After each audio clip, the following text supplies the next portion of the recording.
Howdy, peeps, and welcome back, I guess, to the weekly podcast of Talking Paranormal with the Old Man. And as usual, I am the old man. And hopefully, I can get through this. I had a bit of a cold Thursday and Friday. Runny nose, hoarse. The voice is hoarse, all that good crap. So hopefully, I'm feeling better, taking pills and stuff. So hopefully, I can get through this without hacking up a lung. Uh, hopefully, you are enjoying the weekend.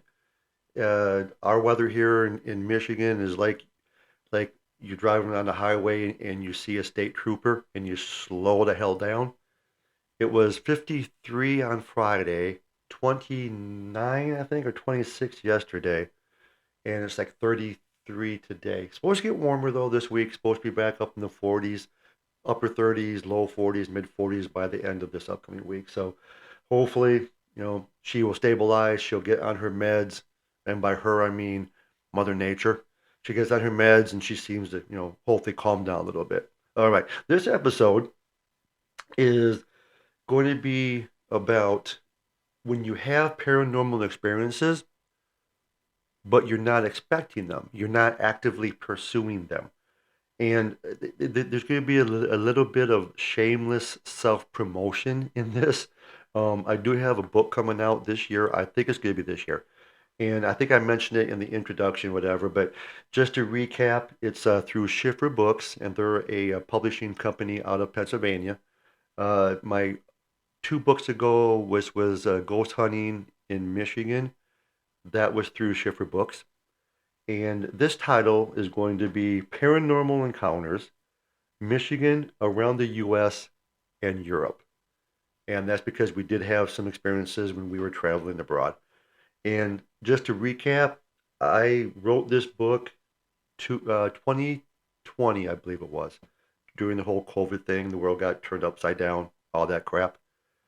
And it sat there. Well, let me just rewind a little bit. I was in the Marine Corps, so I am very accustomed to hurry up and wait.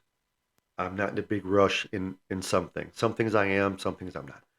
Well, I sent this book to my publisher with a signed contract. Like I said, 2020. And I forgot about it for like 2 years. Like, honestly, I forgot about it. I have my other book, Haunted Michigan Graveyards. I was working on that. That got published last year from Arcadia Press. And I totally forgot that I had this out there. And I was calling because we do presentations in October's, well, year round, but in October. So I called Schiffer Books to order some books so I would have them for the presentations. Well, and then I just I was, by the way, I have a book that I have a signed contract. I haven't seen it yet. I haven't heard anything about it for like 2 years. And then she goes, "Oh yeah," she said, the editor for that type of book, paranormal, spiritual, UFOs, aliens, whatever, she retired. Okay, no problemo. I can wait. It's been 2 years now. I can wait. Whatever. And then the owner, Pete, was going to get a hold of all the authors. Well, I didn't hear back from Pete, and I was going to call back, and then oh no, I'm sorry. Then she said that the person I spoke to, that I have a new editor.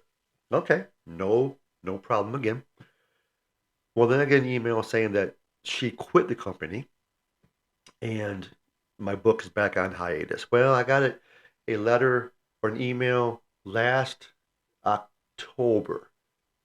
I think it was like the early part of October because we had four presentations in October last year. And she said, "Hi, I'm back." So my old editor is back. And she goes, I have a deadline of Halloween. Can you have this book proofed and edited and back to me by Halloween?" No, not in October. That's our busiest month. Obviously interviews, TV interviews, presentations. So no, I cannot do that. So I did get it pushed back until November 12th, which I have. So they have it. Schiffer Books has my upcoming book in their hands, and it does take time. So I'm expecting it to be sometime this year. I'm expecting August or September. Haven't heard back either way. I haven't gotten the final proof back yet, but I'm assuming it's going to be August or September of this year. So here's where the selfless promotion comes into play. I'm not one to like promote myself. Yeah, dude, you're on a podcast. That's what you're doing, right? Yeah, that kind of is what I'm doing, but I don't like to promote things that I sell. And here in Michigan, in Charlotte, they have it's called Oddity Days. Every day it's one day in September. Anything paranormal, oddities, what people would call freaks, it's in the town square. Well, they have a tent where you can bring your books, people can purchase. But I don't like doing it. I don't like to be in be at some place and people have not necessarily have, but they purchase your books.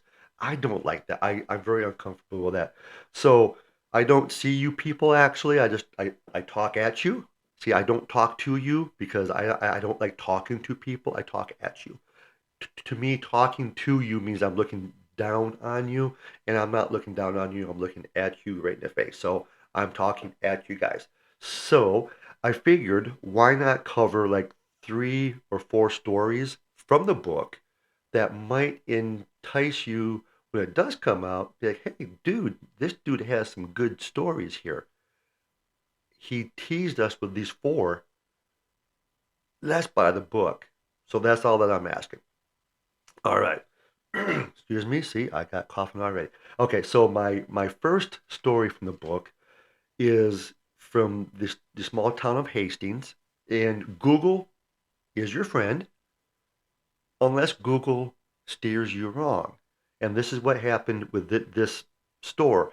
We go out, me and the wife, and when our daughter was here at home with us, she would come out with us, and on usually on Saturday, sometimes on Sunday, but usually on Saturday we go antiquing.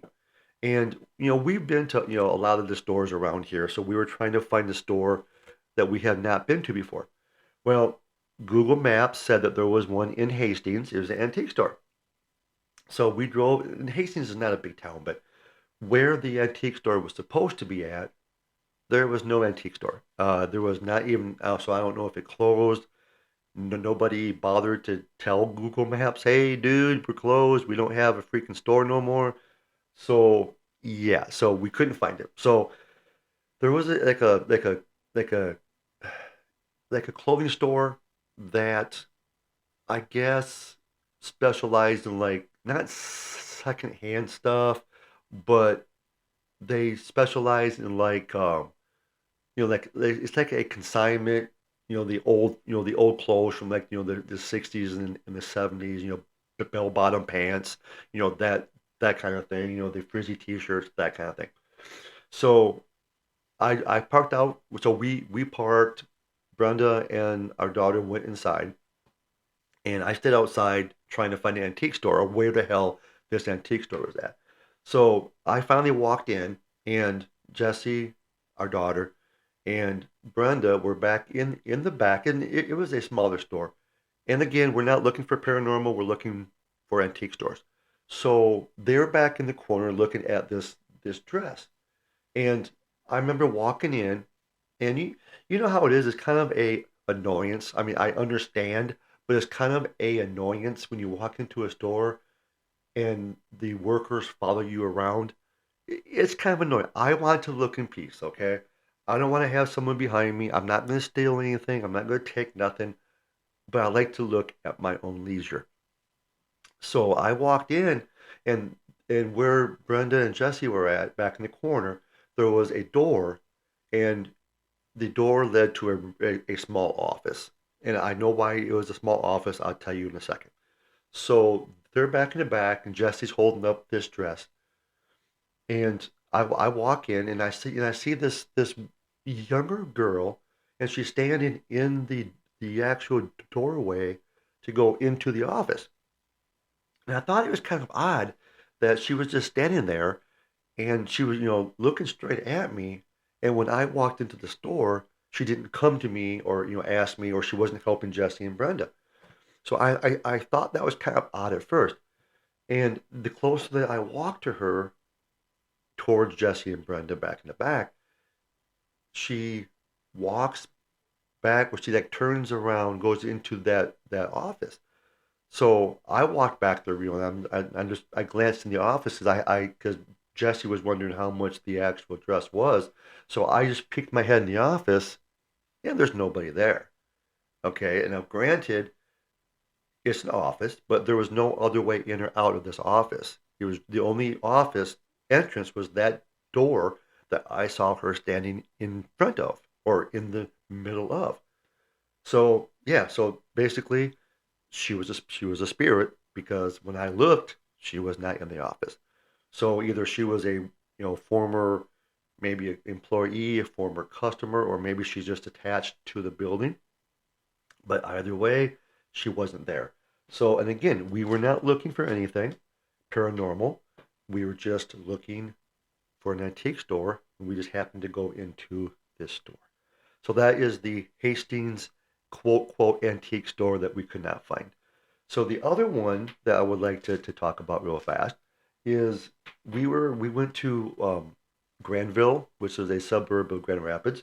They have the Rivertown Crossing Mall, and you know how every mall, I don't say every mall because the Lansing Mall don't, but the Lansing Mall is a joke. It's about ready to close anyways. Um, so Rivertown Crossing Mall, they have these, especially around Christmas, these vacant stores. I call them pop up, like pop up stores where they'll have strictly Christmas stuff. Well, we found one in Rivertown Crossing Mall, and it was a pop up store that had Christmas stuff. And as you can guess, it was around the holidays. It was probably November or so ish. So we went into the store, and Brenda bought a couple of, I think ornaments or trinkets or something that was, Christmas related. And we were getting ready to leave the store, and I have to set the scene for you. The aisles were narrow, okay? They weren't like, wide aisles. It was kind of small. And there was, shelves and shelving and stuff on these shelves. Well, Brenda had this, I guess, one oversized purse, I guess, if you want to call it that. And as we're walking out, something hit her on the arm. Like something, like I honestly thought, the first thing I thought was that her purse had hit something and knocked it off the shelf, and it hit her arm coming down off the shelf. Well, she goes, and then she goes, ow, whatever. And she's like, something just hit me. Well, and we looked on the floor, and there was like a little small figurine of a rabbit, and that's what hit her. Well, we're looking around, and there's nothing here that has rabbits. So I'm not sure, we're like, well, where did this rabbit come from? And the store clerk heard Brenda say, ow. And then the store clerk came over, and she's like, are you okay? And like, yeah, this rabbit just hit my wife, in the arm. It didn't, bruise it, didn't break it or nothing, but it just, hit her arm. So she's trying to find out where the hell this rabbit came from. And we looked up, and about, oh, I don't know, five, no, more than that. It was taller than me. Maybe about 6 feet, 6 feet, 5 inches off the floor, suspended from the ceiling, was a glass shelving unit. And there was these rabbits, the exact same rabbits, were on that shelf. Okay, there's no way, I don't care how big of a purse you have, when that rabbit is like 6.5 feet off the ground on a shelf, and that rabbit came off and hit her, and it didn't just come off, it would have to have flown like 2 or 3 feet past the shelf. Give me 1 second, guys. I'm gonna get a drink of water here. Hold on, I'm sorry.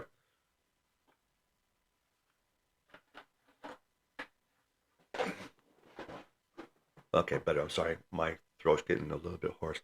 So it came down. It had to have gone about, oh, like I said, 1, 2, 3 feet away from the shelf. So it didn't just like fall straight down.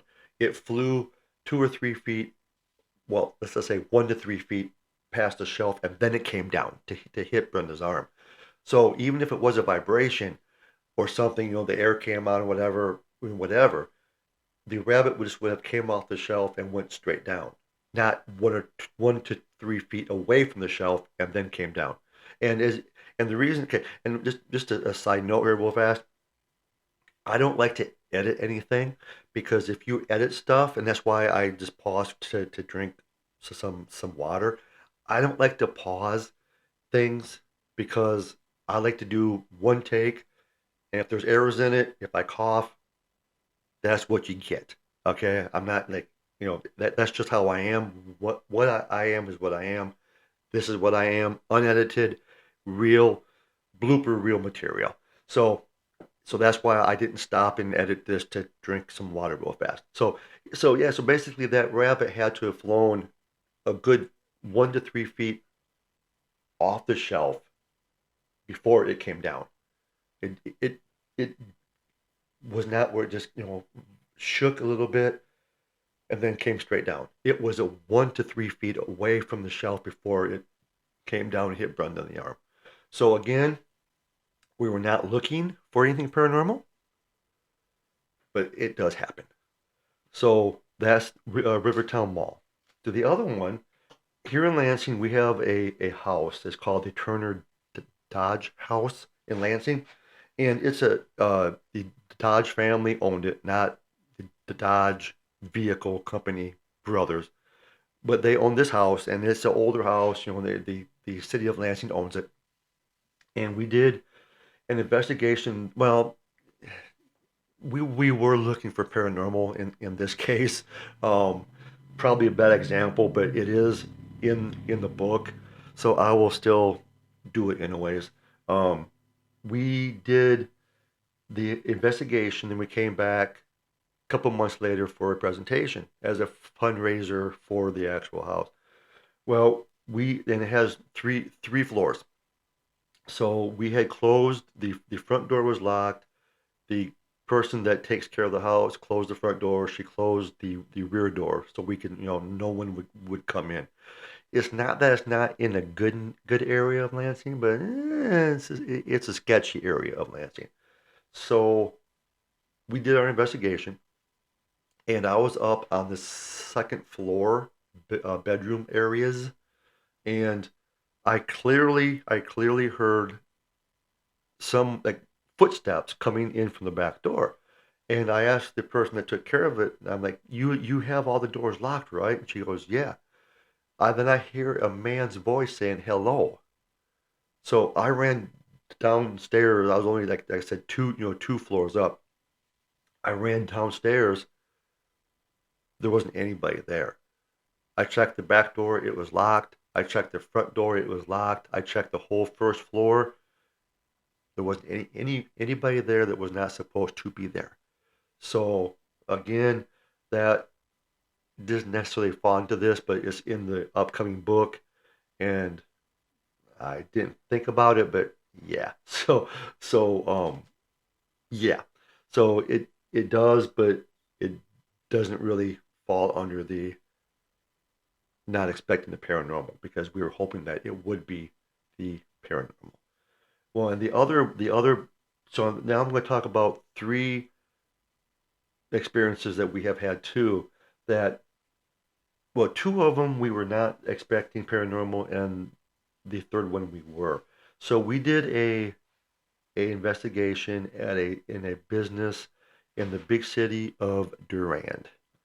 And if you're from Durand, sometimes you pronounce it Durand, which I don't understand how you get do out of Dur, but whatever. And we did then. This was years ago. This is when we first started out, and we were doing this investigation at a business. I want to say it was a photography business, is what I want to remember that it was. Probably wrong. Probably am. I usually am. Uh, as you get older, your memory seems to, pee away. There's times where I'll get up to go someplace, like in our house, and I'm like, where was I going? Why did I get up? And I'll sit back down. Then like 5 minutes later, oh yeah, I remember now. So yeah, so I do recall though, because we were downstairs in the actual basement. of this building, and it's on Main Street in town there. And back then, we didn't have the static cameras that we have now. We had a Sony Handycam because it would shoot video in complete blackness and you could still see it. It has the night shot feature, so you could see in pitch blackness. And I remember I was I had and it has a flip screen. So I'm sitting there taping, and then with the flip screen out, I can see what I'm taping. So I'm not taping, so I'm not sitting there taping the floor or taping the ceiling or a wall. So I'm sitting there when you're watching it, and as you know, probably the camera or the little flip screen there, it projects light behind you because it is a lighted screen. It's a LCD screen, not LED, but it's a LCD. So Brenda was in there with me, and she was maybe 4 or 5, 6 feet in front of me, and she goes, "Brad," I'm like, and she was looking at me. I'm like, "What?" She goes, "There's a boy behind you." I'm like, in my best minion impersonation, I go, "What?" She goes, "There's a boy behind you. I'm seeing a reflection from the LCD screen. There's a boy looking over your right shoulder, looking at what you're watching on the camera." So I turned around real fast, and there wasn't anybody there that I could see at that time. And she goes, "No," she goes, "seriously." She goes, "There was a boy looking at you." And the funny thing is one of the reasons why we came out was the owner of the business has seen, and you can probably see where I'm going with this, has seen the apparition of a little boy in her actual basement area and upstairs in the office in the actual business part of this building. So she has seen the apparition of this boy. We saw, or Brenda saw, the apparition looking over my shoulder, kind of like, "What you looking at, dude?" Kind of thing. So that was one where we were hoping to have some kind of activity, and we did see the apparition of a boy behind me. So now the other two I want to talk about is these here are this falls under, and these are not in my upcoming book. They probably should have been, but they aren't.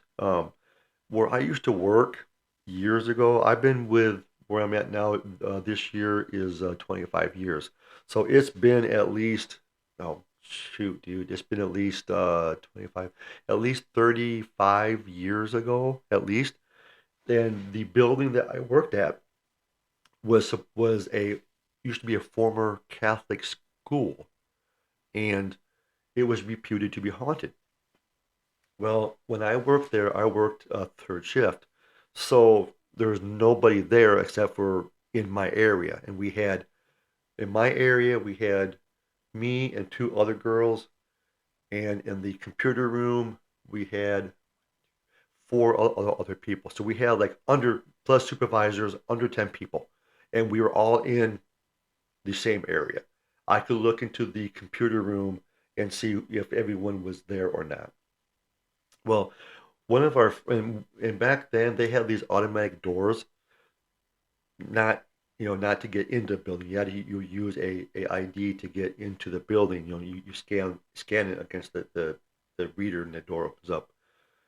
Well, in the building they have these automatic doors. So if you were coming up to a door, it would automatically open, slide. It wasn't a open where it opened, in and out. It slid.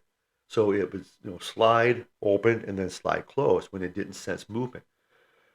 Well, our friend used to have an office there. The business in this building has been closed for a long time, and I think the building's still empty right now. But when it was still being used, he would be in his office, and we're talking like in the middle of the freaking day. So it wasn't like overnight or anything. He said that he would be there sitting at his desk in his office, and he had two of the automatic doors on each side of his office. So, for example, if someone was to walk in the in the door on his right hand side and then walk in front of his desk to the other door, then that door would slide open also. So he said on like two or three occasions he would be sitting there at at his actual desk in his office, and let's say for example the right door would slide open, and then as if somebody was walking again across past his desk out to the other door, then that door would slide open and then slide closed. So those doors, they both sensed movement, and someone came into his office, walked out, walked past his desk and out the other side of the office. He said that had happened two or three times, so it wasn't like a regular occurrence. Like maybe there was something wrong with the actual, mechanisms that opens the door entirely. So who knows? But that happened. He said two or three times the whole time that he was there. He was there for like 4 or 5 years. So that does not sound like to me like it was a malfunction of the sensors. That there was something actually there. And then something else that happened was as you walked in the back door off the parking lot, and as soon as you walked into the room, turned right. Sorry guys, I gotta get one more drink of water. Hold on.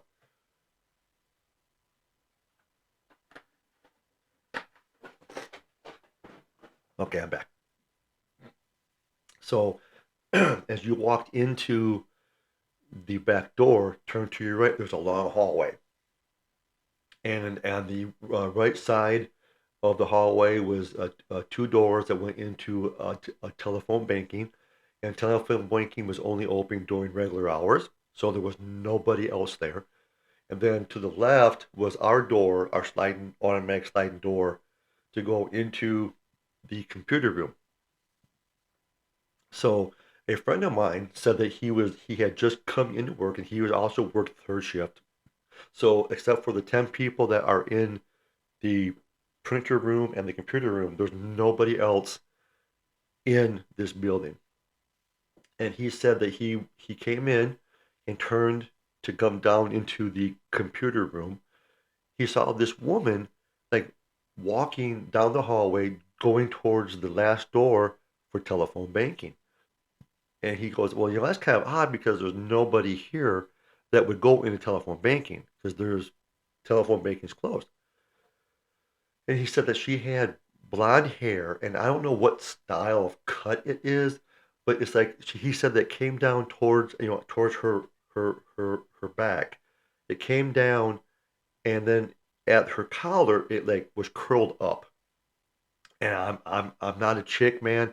I don't know what type of haircut that is called, but it came straight down to her collar on her back, and then it curled up, and that was the style.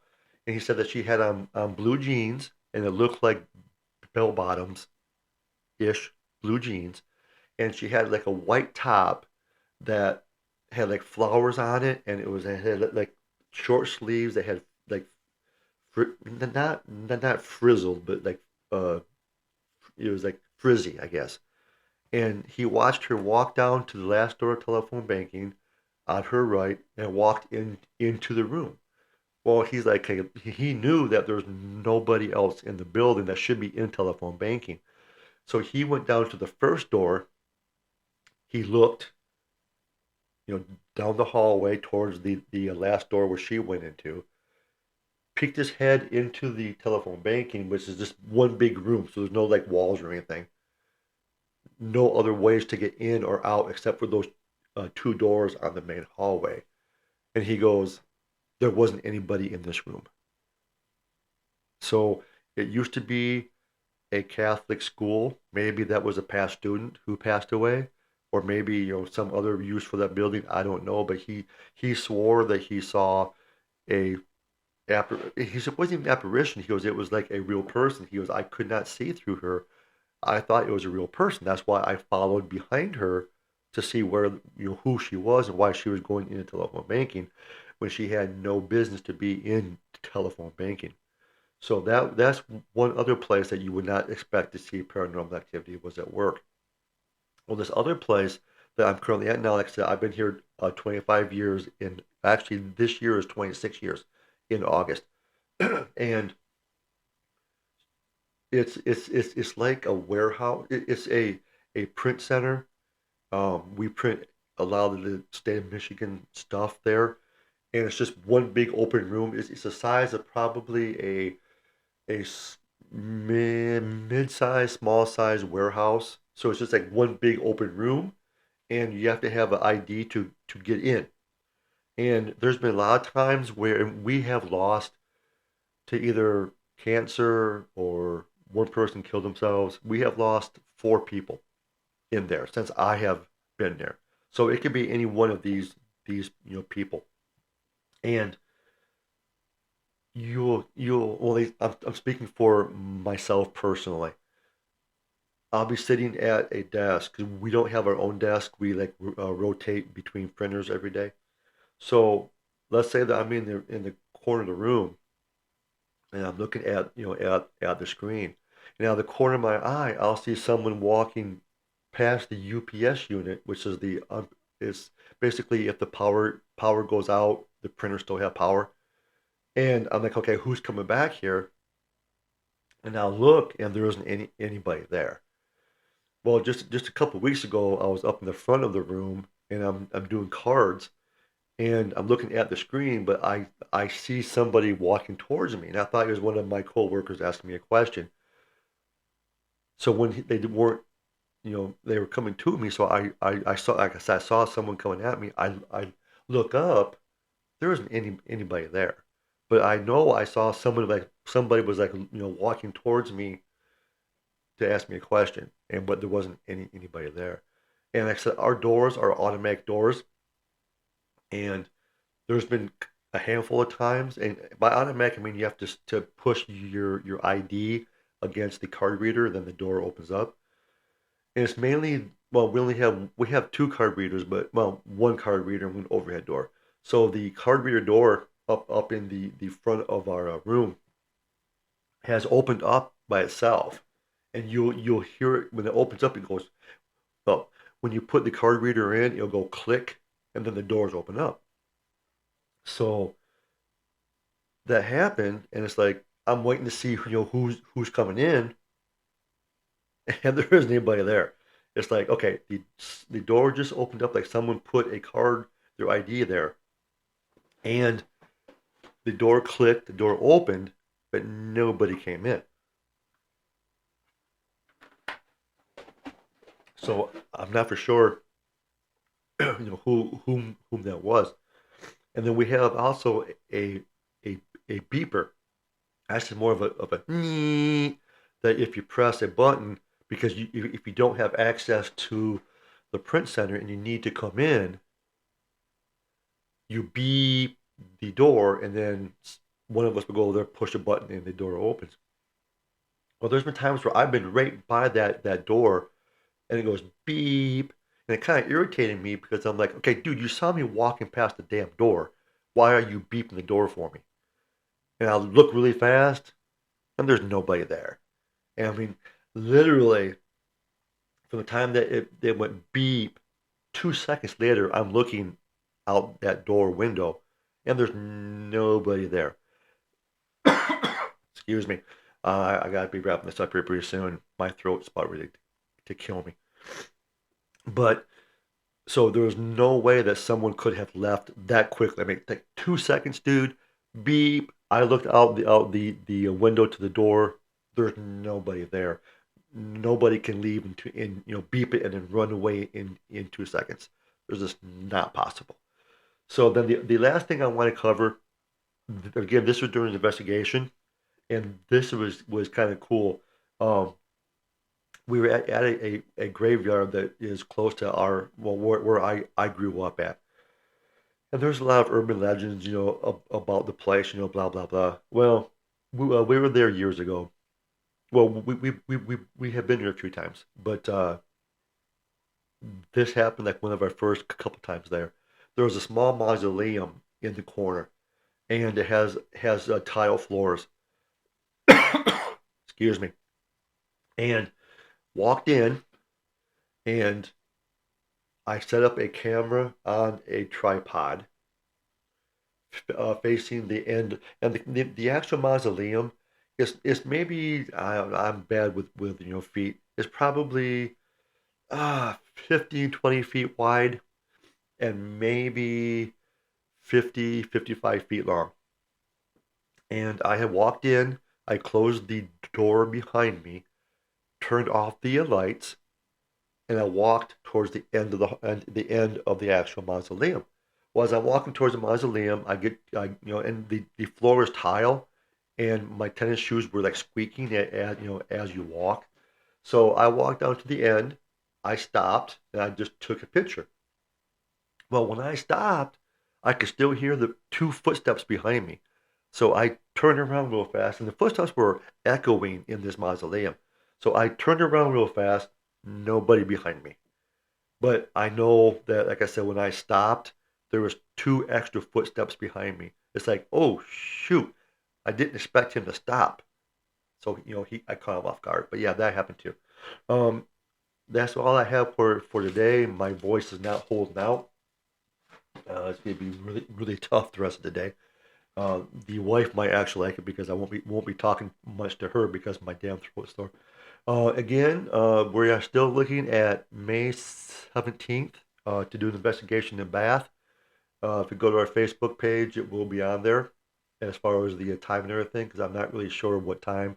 We usually have it from like 8 until midnight, so, but that's just, in the past. I still haven't gotten permission from the police department, but I will. That's not an issue. It hasn't been an issue ever. So again, the 17th of May, in Bath, we're going to be doing a public investigation of the school bombing site.